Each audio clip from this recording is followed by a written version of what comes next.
Arizona's southern border with Mexico falls into Sinaloa cartel territory. Cartels control the routes used by migrants to reach the U.S., and they're profiting off the surge.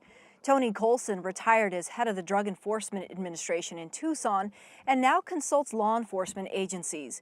In our studio, he discussed when cartels added human smuggling to their business model.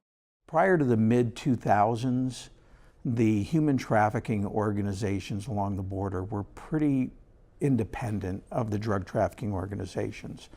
That paradigm changed when Chapo took control of this border area. What he did was co-opt and take over control of the human trafficking piece along the border, because the human trafficking piece was, before that, was often working against his drug trafficking and drug smuggling operations. So to combine those, he then used human trafficking routes and human trafficking, the people, the smuggling events, to help with the drug smuggling. The human trafficking was secondary to the drug smuggling, but instead of having a drug smuggling group along the border and a human trafficking group along the border running into each other and bringing Border Patrol's focus into that area, they used the human trafficking as a diversion to the drug trafficking operation that's outside the ports of entry. So, and that's when marijuana smuggling was very large and was the cash crop that fueled everything, and it was very important to control that, and he did. And that's still the paradigm today that exists along the border. Last week, the chief of the Border Patrol testified in Washington, D.C., and she said the cartels watch us, they watch our inaction, and they change their game. Is that accurate? They watch everything. Cartels have an intelligence apparatus that is remarkable. They know what the capacity is of our judicial system. They know what losses they can take for drugs and still survive. They know how many prosecutors we have, how many law enforcement.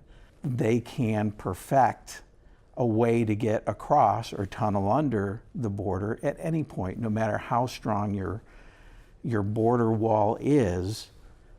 People will find a way to get over or under it. And if you don't have the personnel out watching in these areas to apprehend or to turn back, they're going to continue to come.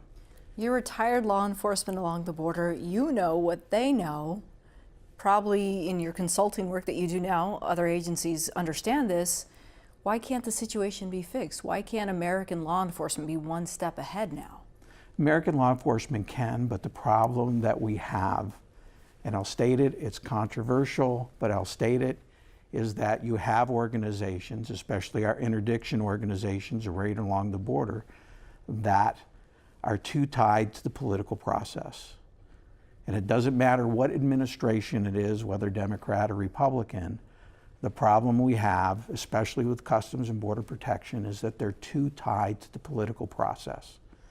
So we turn immigration enforcement on and off as we feel fit. And we've done this in the Obama administration as well as in this Trump administration. As we feel fit, we turn the spigot of what we're going to enforce on and off. And so tomorrow we enforce drug trafficking. The next day we're enforcing immigration trafficking for a political objective and not a strategic objective. In your opinion, can we get there? We can get there. The solution is very easy. It's a very easy solution. We're not going to stop drug trafficking. We should never expect that we're going to do that when we have such a demand in the United States for drugs. We're not going to stop human trafficking or smuggling or illegal immigration because our economy is good and that people are always going to look for a better opportunity here than they in their home country. So how do we manage that? We manage drugs by making that investment in people and fixing them to reduce the demand. At the same time, we start denying service to these drug traffickers. We anticipate what they're going to do, and we deny them entry into the U.S. by flooding a corridor, by working cooperatively between organizations law enforcement organizations that are right along the border. We work cooperatively together to deny them access, therefore driving up the price of the drugs that we have. We have more drugs on the street now than we've ever had in our history. Those prices of those drugs are the lowest they've ever been in the history of the purity is incredibly high. Those are all bad indicators of where we are in terms of a nation with drugs. And it's got to start with an investment in fixing people. Okay, Tony, thank you.